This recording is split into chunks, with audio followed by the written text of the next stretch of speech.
I'm Caleb Rourke, 29, and I never thought the first time my last name would feel like a question mark would be on my wedding day. If you've ever grown up in a family where one person is the sun and the rest of you are furniture arranged for the light, you already know my sister, Sloane. She's 2 years younger, whip-smart, and somehow always the headline no matter what room she walks into. My parents, Diane and Greg, spent most of our childhood narrating Sloane's life like she was a documentary everyone had to fund. Piano recitals that were precocious, soccer wins that were historic, a science fair ribbon that prompted a laminated poster on the fridge. Meanwhile, if I brought home an A, the response was usually, "That's solid, buddy, but let's not compare apples and Sloanes." It was their running joke. I laughed with them because the other option was to ask why I felt like a placeholder in my own house. It became a rhythm. Sloane got a driver's license. I shared my car.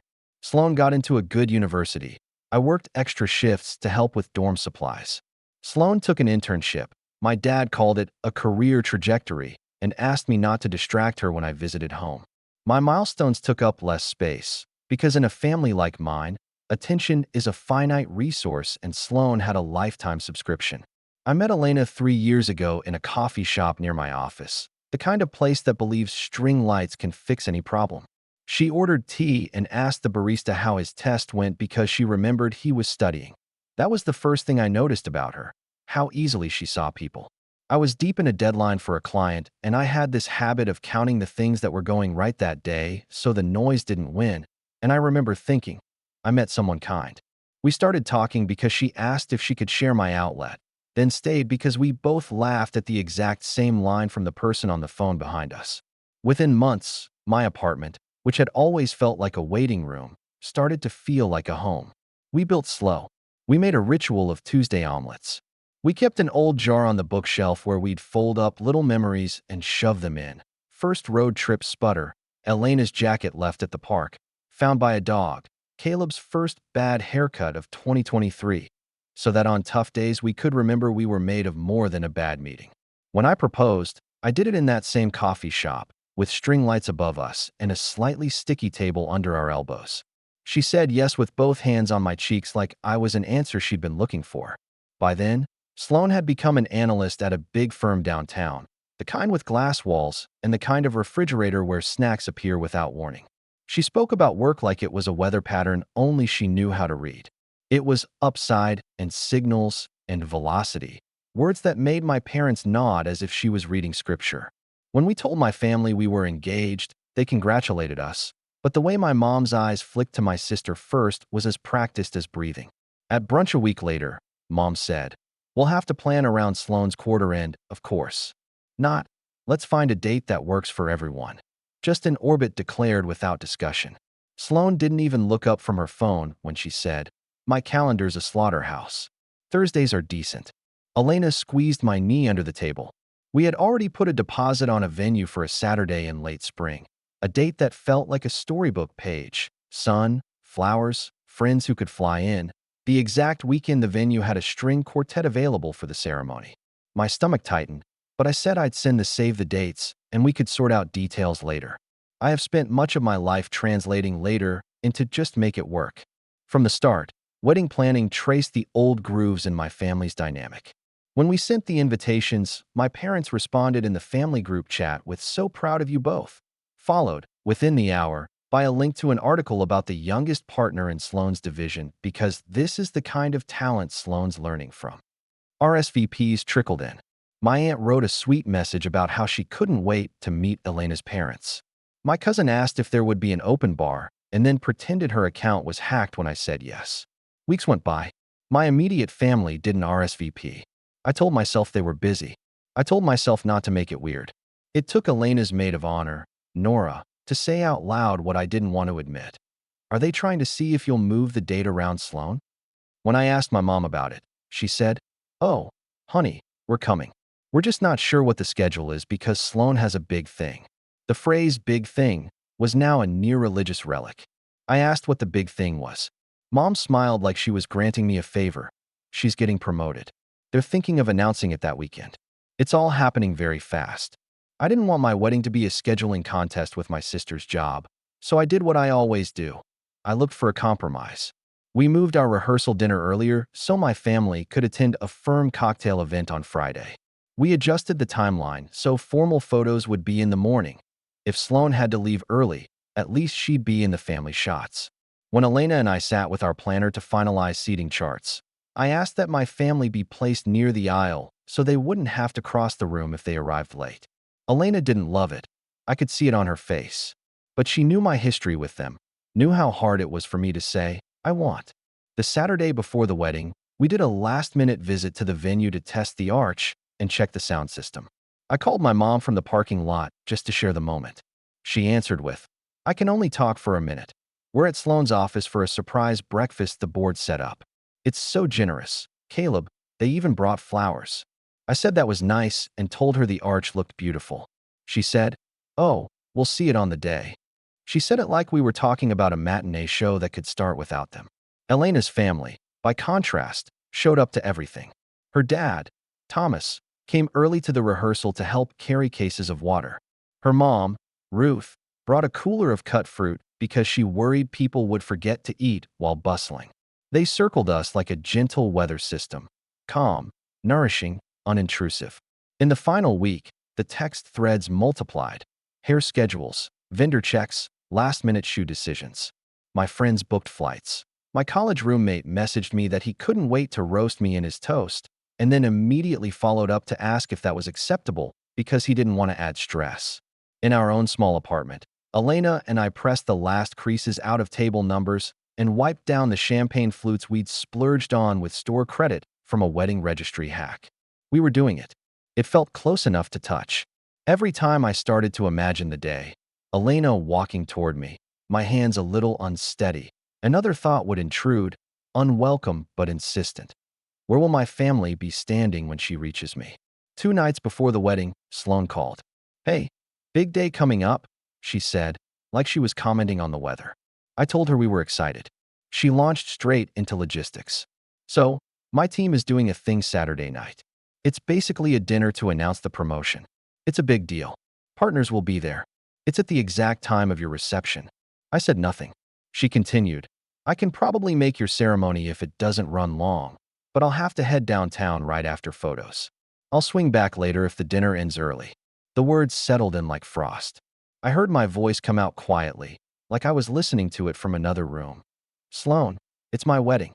She sighed, as if I didn't understand how traffic works. Caleb, it's my career. This is the kind of signal you don't miss. I don't know how long I stayed silent. Long enough for her to fill it. Look, don't make this a thing. I'll try to be there for your vows, okay? Send me the address again. After we hung up, I stared at our wall of little folded memories in the jar and felt like someone had reached inside and shuffled them out of order. When I told my parents, they started on the chorus I knew by heart. This is a once-in-a-lifetime moment for your sister, Mom said. So is my wedding, I said. Dad cleared his throat in the way he does when he'd prefer to be elsewhere. Maybe we can celebrate your wedding and her promotion together, he suggested, as if whipping 2 cakes into one would make them both taste better. Elena watched me with that steady concentration she uses when solving anything complicated. Later, just the 2 of us at our kitchen table, she said, tell me what you want, not what they want you to be okay with. I told her I wanted my family to show up. I wanted to be a priority. This was the hardest part, to not feel embarrassed in front of her family and our friends. She slipped her hand into mine and said, then we do not shrink to make space for someone else's spotlight. We left the timeline as is. The morning of the wedding, I woke up early and watched the light hit the side of our building. My best man, Jonah, texted me a photo of him holding a coffee in one hand and a tie in a knot that made no geometric sense in the other. On my way, he wrote, followed by a string of encouraging words that made me grin. The venue's bridal suite was full of soft laughter and curling irons when I dropped off Elena's favorite snack, those tiny cheese crackers she calls happiness squares. She looked like herself, just more concentrated, like someone had turned up the clarity and brightness dials at the same time. Outside, the florist was threading eucalyptus through the arch. Someone tested the microphone. Each sound was a bell ringing in the right direction. I checked my phone. Nothing from my parents. The ceremony was at 2. At noon, I called my mom from the quiet of the hallway. It went to voicemail. I left a message that felt careful and practical. Hey, just confirming you have the address. Photos are at 1. See you soon. Half an hour later, my phone buzzed. A text from my dad. Running a little late. Save us seats. I showed it to Jonah, who raised his eyebrows and said nothing. Guests were already arriving, milling around the courtyard garden that Elena had loved the moment we saw it, with its string lights, always the string lights, and brick walls that made the city sound like a distant ocean. Elena's parents hugged me and teased me for looking like I'd never tied a tie before. My aunt pulled me into a surprisingly fierce embrace and whispered, "You deserve every ounce of today." I thanked her in a voice that broke at the edges. At 1:15, with photos about to start, I called my mother again. Voicemail. I called Sloan. It rang once and then went to text. Can't talk. Heading into prep. Big night. Keep me posted. I stared at the words on my screen long enough that the letters started to vibrate. Our planner, a steady woman named Maribel who had the calm of someone who solves crises for sport, put a hand on my arm and said, "We can take photos with whoever is here. We'll make a plan for late arrivals." I nodded. We took photos.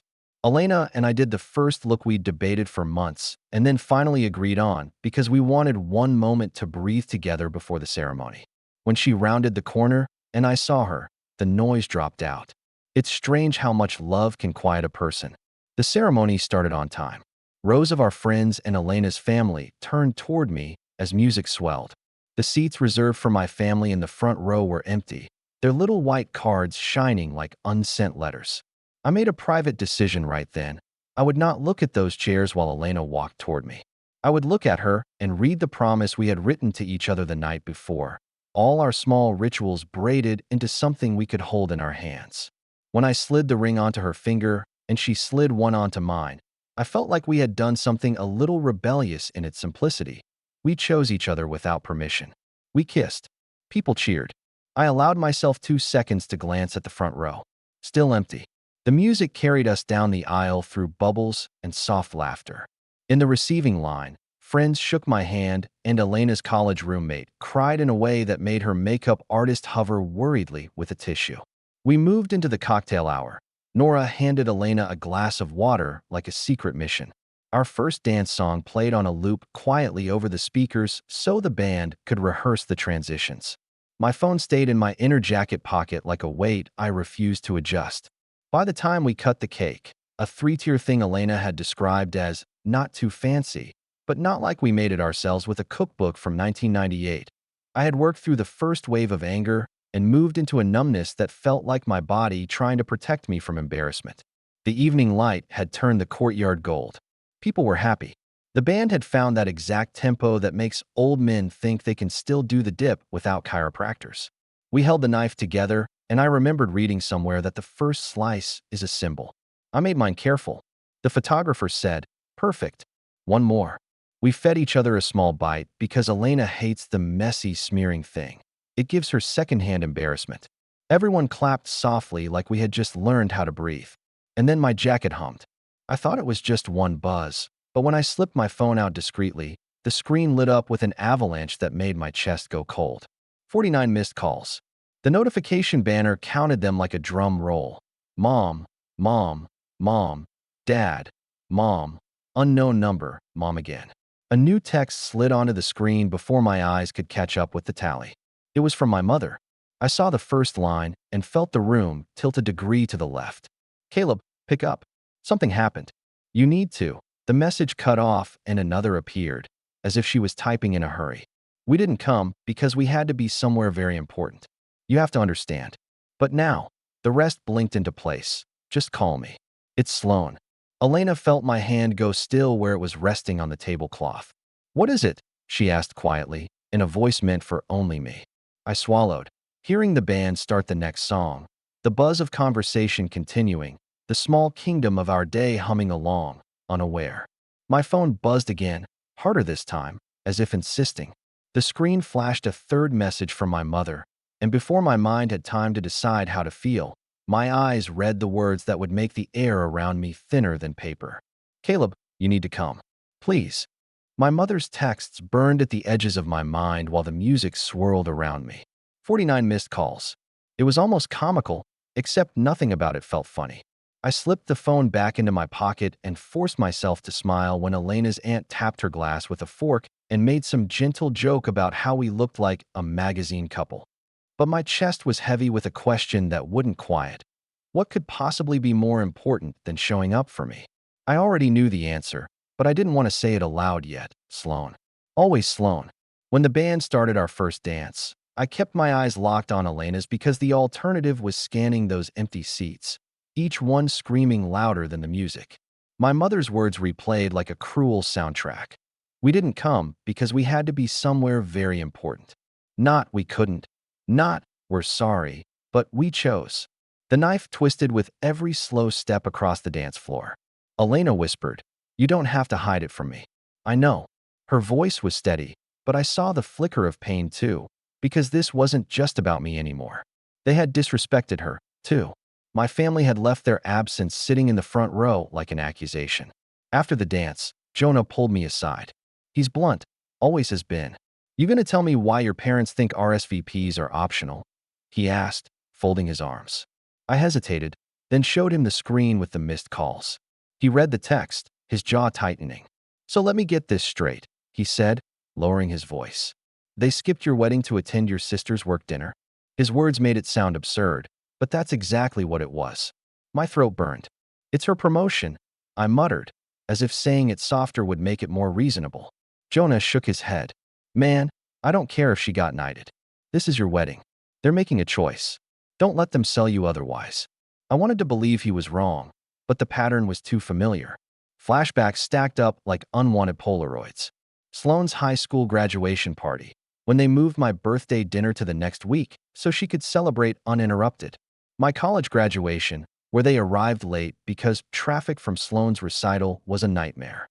My first big client pitch, when I called to share the good news and Mom said, "That's nice, honey. Sloane just got invited to present in New York." Always her. Always a reason. Always me adjusting, swallowing, shrinking. The worst part was the messages kept coming. During dinner, my pocket vibrated again and again. At one point, Elena caught my hand under the table, squeezing it so firmly I thought she was silently telling me, "Don't check." But I did. Another text from Mom. "Caleb, please understand. You'll thank us later." A fresh sting of betrayal flared. Thank them? For what? For proving, yet again, that no matter how much I built for myself, I'd always be a shadow in their eyes. I could almost hear Mom's voice, calm and clipped. "Don't be dramatic. We'll celebrate you too, eventually." That, too, always carved me down. When dessert came out, I noticed Elena's parents looking between us, reading my face the way only parents can. Her dad leaned over and quietly asked, "Do you want me to handle the calls? Just tell them you're busy." I shook my head, grateful and humiliated all at once. My own parents hadn't even shown up, and hers were offering to take the bullets for me. I excused myself to the hallway, phone clutched like it might crack under the weight of their words. I called my mom. For the first time all day, she picked up immediately. Her voice was bright, almost celebratory, like she'd had champagne. "Caleb, finally. Listen, sweetheart, don't be upset. We just had to be here tonight for Sloane. This is monumental for her career. Do you understand?" I froze. Behind her, I heard laughter, clinking glasses, the buzz of a crowded room. She wasn't whispering. She wasn't apologizing. She was justifying. "It's my wedding," I said, my voice low, shaking. "Do you understand that?" There was a pause, like she was debating whether I deserved to be spoken to as an equal. Then Dad's voice, muffled but clear enough, cut in. "Tell him we'll swing by after the dinner. Maybe catch the last bit." Swing by. Like my wedding was an afterthought, a dessert option after the main meal. When I returned to the reception, Jonah caught my face before I could mask it. "What did they say?" he asked. I just shook my head. Elena looked at me across the dance floor, eyes searching mine, and in that moment I realized something. This wasn't just a missed event. This was a choice that would stain every family gathering from here on. They had drawn a line. And for the first time, I felt the beginning of a thought I'd never let myself consider before. Maybe I didn't have to stand on the side of the line they'd drawn. But before I could process that fully, my phone buzzed again. This time, not a call. A string of texts from numbers I didn't recognize.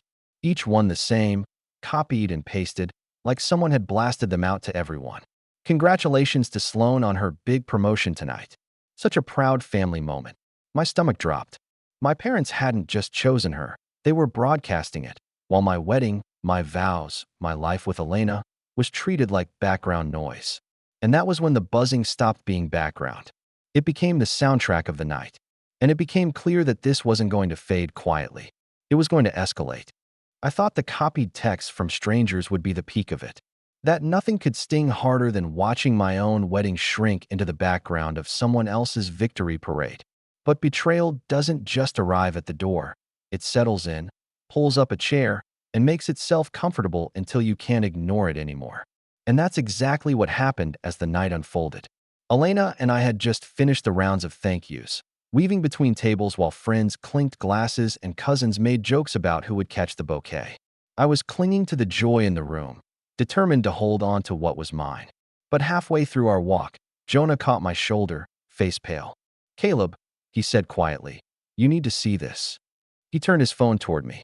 At first, I didn't understand what I was looking at. It was a photo, already posted online by one of Sloane's colleagues. A glittering banquet hall, chandeliers glowing, and right in the middle of it, my family.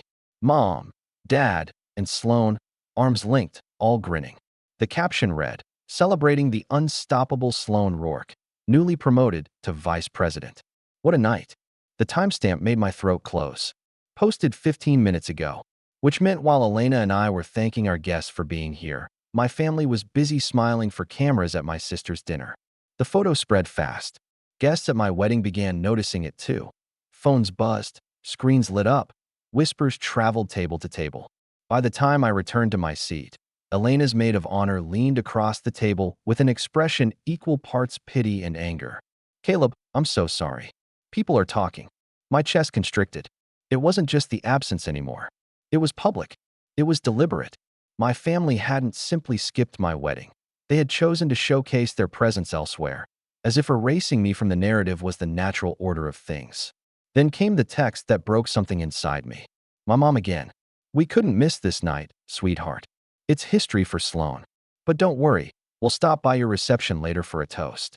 Save us some cake." My hand trembled as I read it aloud to Elena, my voice cracking on the last line. Save them some cake. As if my wedding was a buffet that would keep warm until their real plans were finished. Elena's eyes glistened, but her jaw set hard. "Caleb," she whispered, "they don't see you. They never have." That was when Jonah pulled me aside again, this time more forcefully. He pressed a second phone into my hand. It wasn't his. It belonged to one of our mutual friends who followed more of Sloane's coworkers. On the screen, another photo from the dinner. This one made my stomach flip. My parents were on stage, holding microphones, giving a toast to Sloane. My mother beamed in the photo, champagne flute raised high, while the caption read, "Proud parents of our star tonight." But what gutted me wasn't just their joy. It was the words scrawled on the screen behind them in bold, glowing letters, celebrating Sloane Rourke, the real star of the family. I couldn't breathe. My mind replayed it over and over. They hadn't just celebrated her. They had branded the night with a phrase that erased me entirely. My wedding was happening at that very moment, yet they were toasting Sloane as the real star of the family. My fists clenched so hard my nails bit into my palms. All the years of smaller slights, the forgotten birthdays, the overshadowed milestones, the brushed-off calls, collapsed into that single, searing phrase. It wasn't just favoritism anymore. It was confirmation. Proof that in their eyes, I was never meant to be anything but a supporting role. When I returned to the table, I couldn't fake it anymore. Elena touched my arm gently, searching my face. "What happened?" she asked. I showed her the photo. Her expression darkened. The whispers in the room had grown louder now. My guests had seen it too. Some of them looked at me with sympathy, others with disbelief, but all of them knew. My parents had humiliated me publicly on the most important night of my life. And then, as if to twist the knife, my phone buzzed again with another message, this one longer, frantic. "Mom, we'll try to make it before midnight, Caleb. But if we can't, just remember, we'll always be proud of you too, in our own way. Tonight is Sloane's moment. You'll understand when you're older." That line, "when you're older," snapped something in me. I was 29. I had built a career. I was standing beside the woman I loved. And still, in their eyes, I was a child playing at adulthood, expected to step aside for the real star. The betrayal wasn't just about skipping my wedding. It was about declaring to the world that my life was an afterthought. And as I stared at the glowing words on that photo, the real star of the family, I felt something colder than anger settle in my chest. Something sharper. For the first time in my life, I wasn't just hurt. I was done. That was the exact moment the idea of revenge stopped being a fleeting thought in the back of my mind and became a living, breathing certainty. But I didn't act yet. Not then. Because what happened next at the reception made the betrayal cut even deeper and pushed me past a line I could never uncross. The reception carried on around me, but I felt like I was standing behind a pane of glass, watching a life that looked like mine but didn't quite fit anymore. Laughter rose and fell, silverware clinked. Someone's uncle tried to impress the younger guests with dance moves that should have been retired decades ago. All of it blurred into background noise. My focus kept sliding back to those empty front row seats, the photographs I'd seen on Jonah's phone, and my mother's words echoing in my skull. The real star of the family. I sat down hard at the head table, staring into the untouched slice of cake in front of me. The fork rested perfectly parallel to the plate, like it had been placed by someone who knew what weddings were supposed to look like. My stomach, however, turned at the thought of taking a single bite. Elena leaned close, her perfume soft and familiar, her voice careful. "Do you want to leave for a minute? Just the two of us." She meant well, but leaving my own reception felt like surrender. I shook my head, though my throat tightened with every syllable. "No, this is our day. I can't walk out." Her hand slid into mine, steady, grounding, but the guilt gnawed at me anyway. She shouldn't have had to be my anchor tonight. This was supposed to be about us, about the vows we had made only hours earlier. Instead, she was watching me collapse under the weight of a family that had never really wanted to carry me at all. And the worst part? Guests had noticed. I caught sympathetic glances, overheard quiet whispers. "I can't believe they didn't come. Poor guy. Who does that to their own son?" Every whisper scraped across my pride. I hated being pitted. Halfway through the evening, I excused myself and wandered to the edge of the courtyard, where the string lights faded into the shadows of the brick walls. My phone buzzed again in my pocket, another text, but I didn't pull it out. I didn't want more words that would slice me open. I leaned against the cold wall, staring at the cobblestones. For the first time, I let myself think the thought I had spent years avoiding. Maybe I didn't have a family. At least not one in the way people meant when they said the word. Blood wasn't enough if it bled you dry. Jonah found me there, of course. He always did. He didn't try to talk me out of my silence. He just stood beside me, hands shoved in his pockets, until finally he muttered, "You don't deserve this. You never did." My jaw clenched. I wanted to argue, to play devil's advocate like I always did for my parents, but no words came. Instead, I asked something I'd never dared before. Am I crazy to think this is the last straw?" Jonah turned his head, studied me like he was making sure I was serious. "Caleb, the crazy thing would be forgiving them again. You keep giving them rope, and all they do is tighten it around your neck." His words hit harder than he probably intended, but I needed the sting. I returned to the reception after that, but the night felt hollow. I laughed when people told jokes, posed for photos with Elena, even tried to enjoy the dancing, but inside I was drifting. My parents' absence was a ghost hovering at every table. When I looked at the framed seating chart by the entrance, the little card that said reserved, "Family of the groom," felt like mockery. They had RSVP'd in spirit, but in practice, they had RSVP'd to my sister's future instead. The final humiliation came near the end of the night. I thought maybe, just maybe, they'd at least show up late as promised, sneak in for the toast, pretend to care. But as the band played its last song and Elena and I made our way toward the exit through a tunnel of sparklers, my phone buzzed one last time. A new message from Mom. "We didn't want to interrupt your night. Sloane's dinner went later than expected. We'll come by tomorrow to see you too. Be proud.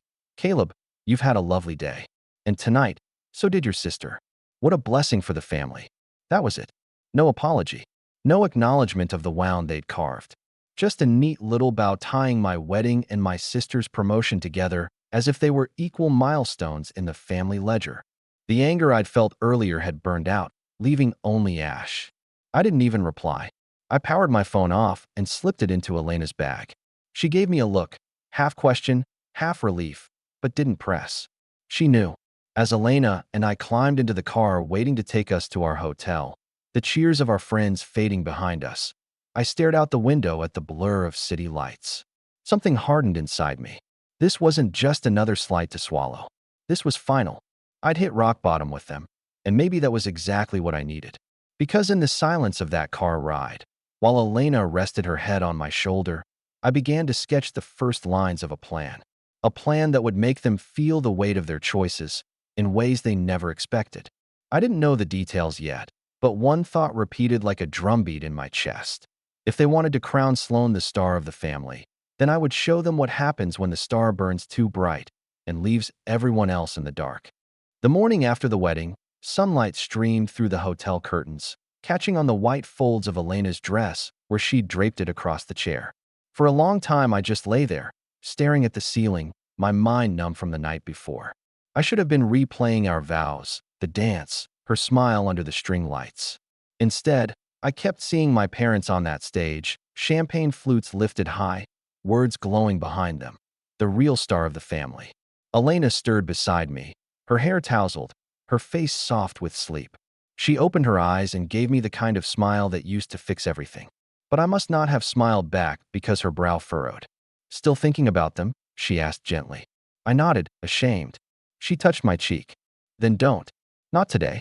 Today we start us." It sounded simple when she said it, and in that moment, I wanted to believe her. We spent the next week on our honeymoon in a quiet coastal town, walking beaches at dusk, eating dinners where the biggest decision was whether to order wine or dessert. I turned my phone on once, out of habit, only to find dozens of unread messages from my parents. None of them apologies.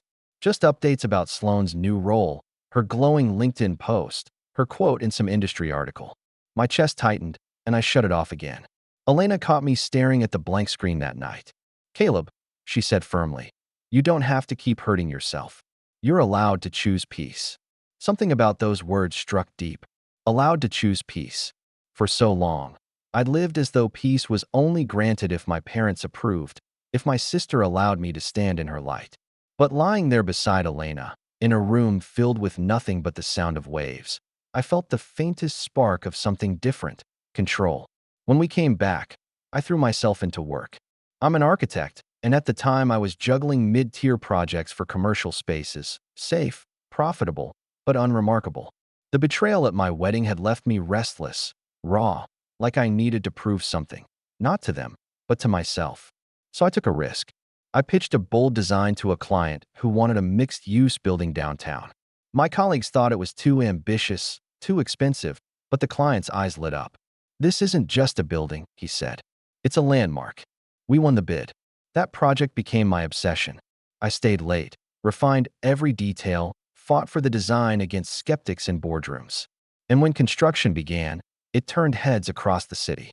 By the time the ribbon cutting came, the mayor was there, cameras flashing, articles labeling me a rising star in urban design. It was surreal. For the first time, my name wasn't a footnote. It was the headline. With success came opportunities. More clients sought me out. My firm made me partner within a year. Money followed, more than I'd ever expected to see. Elena and I bought a home. Our home, not an apartment waiting for permission to feel permanent. We filled it with books and music and late-night takeout containers. We hosted friends, family dinners with her parents, and the kind of laughter that echoed down the hallways. And slowly, brick by brick, I built a life where I wasn't waiting for scraps of validation from my parents. But here's the thing about power. It doesn't just give you options. It gives you perspective. The more my career grew, the more I realized just how small my parents' shadow really was. They had made me feel invisible for so long, but standing on stages, giving interviews, watching my designs reshape city blocks, I saw how visible I could be without them. Of course, my parents noticed.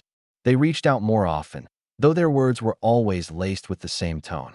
"We saw the article," Mom said once over the phone, her voice almost rehearsed. "So proud of you, sweetheart." Sloane was saying how much this reminds her of her own big break last year. Always circling it back to Sloane. Always comparing. But this time, I didn't flinch. I didn't beg for more. I let their words roll off because I no longer needed them to validate me. Elena noticed the shift before I did. One night, After a dinner party at our new house, she pulled me aside. "You're different," she said softly. "Lighter. Stronger." She wasn't wrong. The betrayal at my wedding had nearly broken me, but in the rubble, I'd built something new, something stronger than before. And though I hadn't told her yet, a part of me was already beginning to calculate, to imagine how one day, all this growth could become something else entirely. Something sharp. Because deep down, I knew this wasn't just about rising. It was about showing my family, one day, what happens when the son they dismissed stops asking for a seat at their table and builds his own table so big they can't ignore it. It was 2 years after the wedding when the first crack in Sloane's perfect facade appeared, though at the time it looked like nothing more than a whisper. By then, I was settled into my role as partner at the firm. Our downtown project had become a case study in design schools. Elena and I had just welcomed our first child, a son we named Evan, and my days felt full in a way I never thought possible. Mornings with coffee and baby giggles, evenings drafting blueprints while Elena read nearby, weekends hosting friends who had become more like family. My parents, meanwhile, had become distant satellites. We exchanged the occasional strained call, but I kept them at arm's length.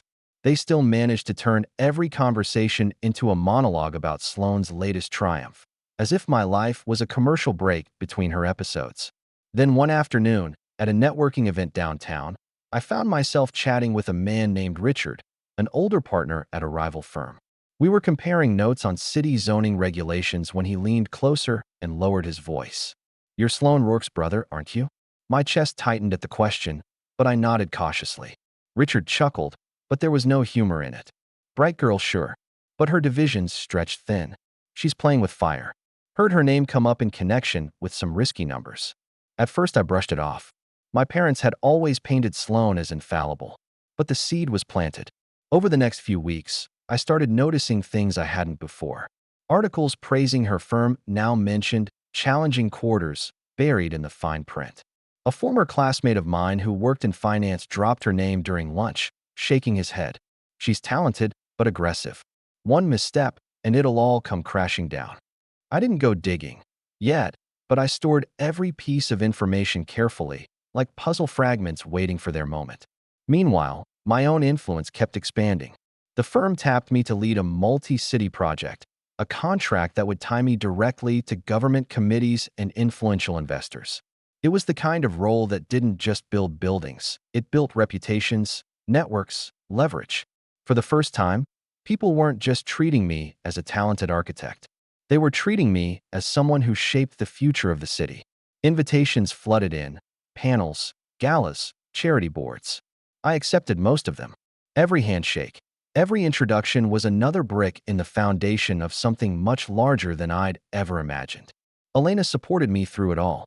She teased me when I practiced speeches in front of the mirror, reassured me when I doubted myself, and reminded me of what really mattered whenever the weight of responsibility pressed too hard. Together, we became a team people noticed. At events, people would comment on how grounded we were, how balanced. I could see the envy in some eyes, the respect in others. It felt like finally, after years of being the forgotten son, I was living in full view. It was around this time that my parents reappeared with renewed interest. They wanted to visit more often, invited us to family dinners, sent gifts for Evan. But every invitation came with a familiar refrain. "You'll get to see your sister too. She's just been promoted again." It was clear they weren't reconnecting with me. They were trying to keep me tethered to her orbit, as if my success was only valid if framed alongside hers. The turning point came one evening at a gala where I'd been asked to present an award. My speech went well. Afterward, as I mingled, I heard my name from across the room. I turned to see Sloane herself, dressed in a sleek black gown, parents flanking her like proud bookends. She smiled, but it didn't reach her eyes. "Caleb," she said smoothly, "impressive speech. You're really making a name for yourself." Her tone carried that subtle edge, as though my accomplishments were surprising, almost inconvenient. We chatted politely, but what struck me wasn't her words. It was the way people were watching us. For once, the spotlight wasn't automatically hers. Investors, colleagues, even city officials were gravitating toward me. I caught the flicker of irritation in her expression each time someone asked me a question instead of her. That was when it clicked. For the first time in our lives, I was no longer standing in her shadow. She was standing in mine. That realization alone would have been enough to shift the balance. But then came the detail that sharpened it into something more. A mutual contact, tipsy on champagne, leaned in later that night and muttered, "Your sister's firm is trying to land the Midtown redevelopment contract. Word is, she's leading the pitch." I froze. Midtown redevelopment. The same project my firm had been eyeing, the one the city council was about to open bids for.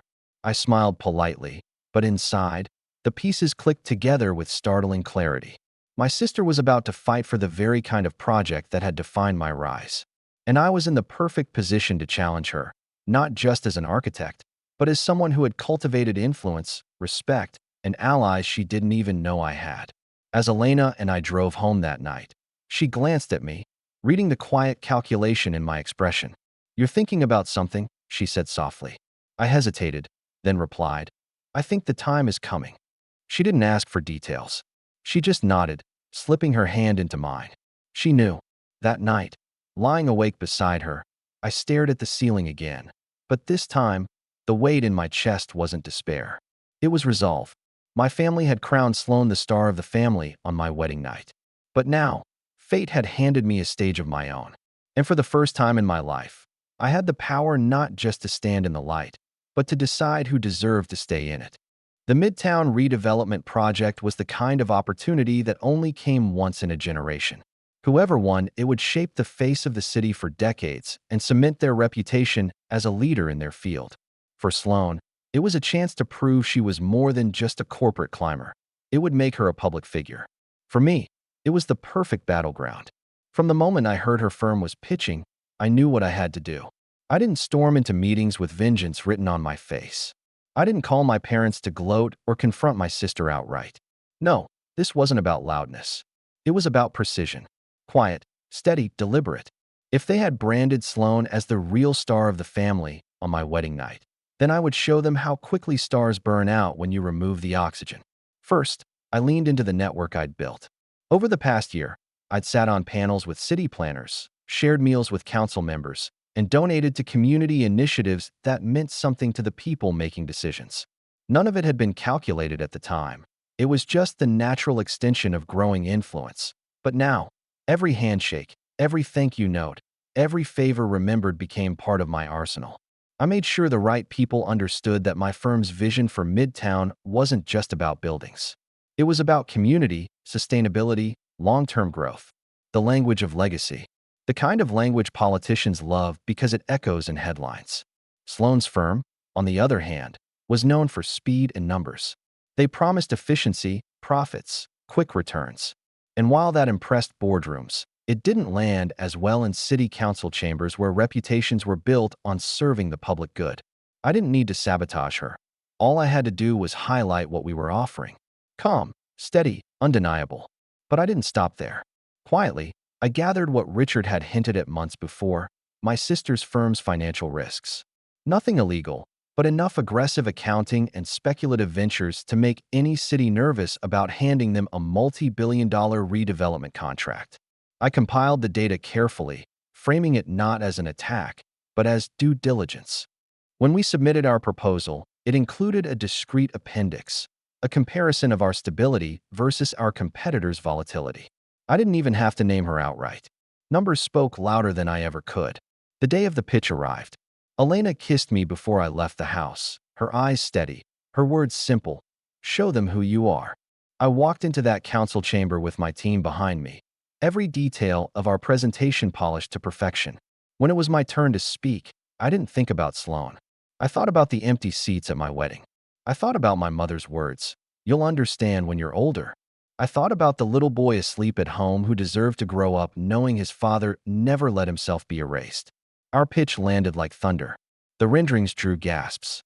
The sustainability model sparked applause. By the time I finished, I could see it in their faces. We had it.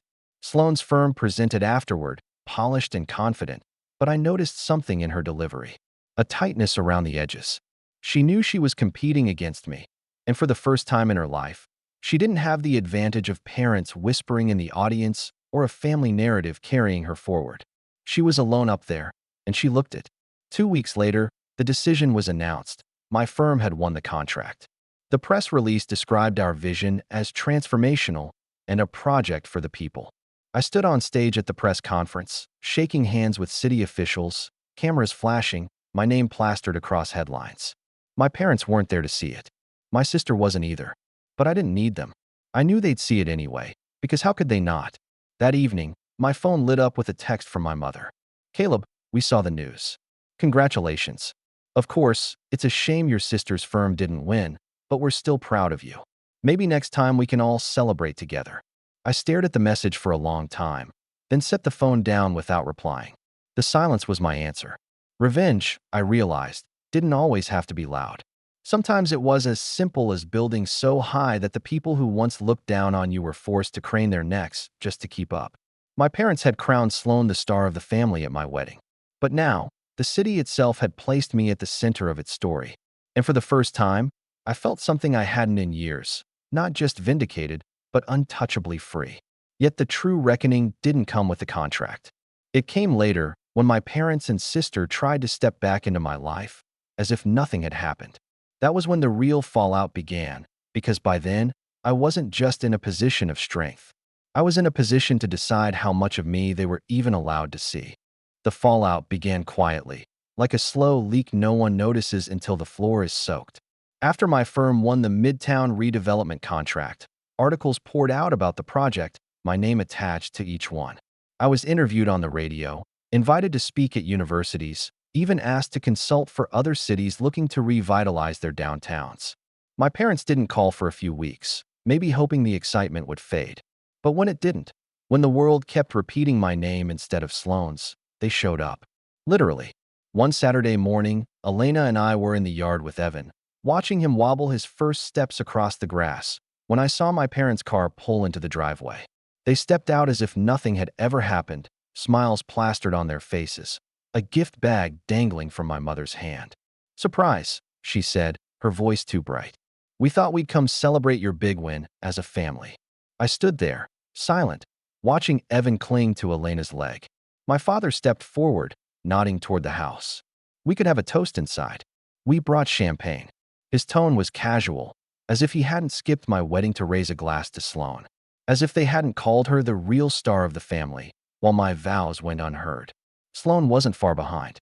She arrived 10 minutes later, pulling up in her sleek car, heels clicking confidently against the pavement. She walked over, sunglasses still on, and offered a stiff hug I didn't return. "Congratulations, Caleb," she said smoothly. Of course, I was disappointed about the contract, but, well, at least it stayed in the family. Her words landed like acid. At least it stayed in the family. As though my victory was hers by extension, I took a deep breath, feeling Elena's steady presence beside me, Jonah's words echoing in my memory. "You keep giving them rope, and all they do is tighten it around your neck." "Not anymore. Come inside," I said. My voice was calm, almost too calm. They looked relieved, as though they'd been granted easy forgiveness. Inside, we sat around the dining table, the one Elena and I had picked out together, the one stained with late-night pasta dinners and homework scribbles. My parents placed the champagne in the middle like a peace offering. My mother smiled. "We're so proud of you, sweetheart. It's wonderful to see both of our children doing so well." That was it. The final straw. Both of our children. As though my success only existed in relation to Sloane's. As though my rise wasn't my own. I leaned forward, hands folded on the table. "You didn't come to my wedding," I said quietly. Their smiles faltered. "You stood on a stage that night and called Sloane the real star of the family. While I was saying my vows, while Elena was walking down the aisle, while those seats reserved for you sat empty, you were cheering her. And you think you can walk in here now and toast with champagne like nothing happened?" The silence was deafening. My mother opened her mouth, but I raised a hand to stop her. "No, you've had your say for years. This is mine. You chose her over me every time. And now, you don't get to choose me because the world finally sees me without your permission." My father shifted uncomfortably. "Caleb, don't be so harsh. We're family. Blood is. Blood is nothing if it bleeds you dry." I cut in. My voice was sharper now, but steady. I turned to Sloane, whose expression had curdled into something between anger and disbelief. "And you've built your entire identity on being the center. But you're not anymore. Not here. Not in this city. People see you for what you are: aggressive, reckless, replaceable. I didn't need to sabotage you. I just had to show up, and the spotlight shifted on its own. Her jaw clenched, but she said nothing. My parents looked between us, as if unsure which child to defend. For the first time in my life, they had no script to follow. I stood. This is the last time you'll be in my house without an invitation. If you want to be in my son's life, if you want any place in mine, it won't be on your terms. It will be on mine. And if you can't respect that, then we're done. The weight of my words hung in the air. My mother's eyes welled with tears. My father stared at the table. Sloane's lips pressed into a thin line, her pride crumbling beneath the quiet truth. But none of them spoke. Not one.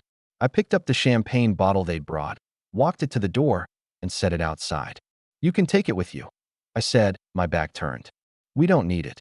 Elena rose and slipped her hand into mine, her other hand resting on Evan's tiny shoulder. Together, we stood in the doorway as my parents shuffled out, their practiced smiles gone. Sloane followed, sunglasses back in place to hide what her face couldn't. They drove away without another word, the gift bag still swinging uselessly in my mother's hand. As their car disappeared down the street, I exhaled, a weight lifting that I hadn't realized I'd been carrying all my life. Elena squeezed my hand, whispering, "You did it." I looked down at my son, his eyes wide, his little fingers clutching mine. And I knew, without doubt, that he would grow up never questioning whether he mattered. He would never sit in empty seats reserved for love that never arrived. That night, after putting Evan to bed, I sat with Elena on our back porch, the city skyline glowing in the distance, the very skyline I was now shaping. I raised my glass of wine, not champagne, and said quietly, "Here's to family. The one we build, not the one we're forced into." Elena clinked her glass against mine, and for the first time in my life, I felt the chapter close completely. They had called Sloane the star of the family. But stars burn out. What I had built wasn't a flash in the sky. It was a foundation, steady and unshakable. And as I sat there, the city lights stretching far into the horizon, I knew my story had never been about their spotlight. It was about creating my own. And this time, no one could take it away.